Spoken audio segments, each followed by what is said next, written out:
साथीहरु आधी घन्टा अगाडि मात्रै पानी कत्रो पर्दै थियो हेर्न त मौसम अहिले यस्तो छङझुङ भयो त घाम पो लाग्न थाल्यो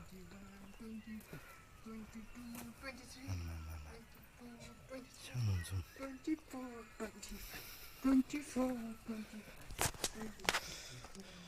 के भएको मौसम यो यस्तो हेर्दा त अचम्म लाग्छ छक्कै पर्छु म त हेर्नुहोस् है साथीहरु घाम लागेर कस्तो अचम्म लाग्दो मौसम पानी परेको अहिले हेर कस्तो गरम पनि यस्तो मौसमहरु हेर्दा त नि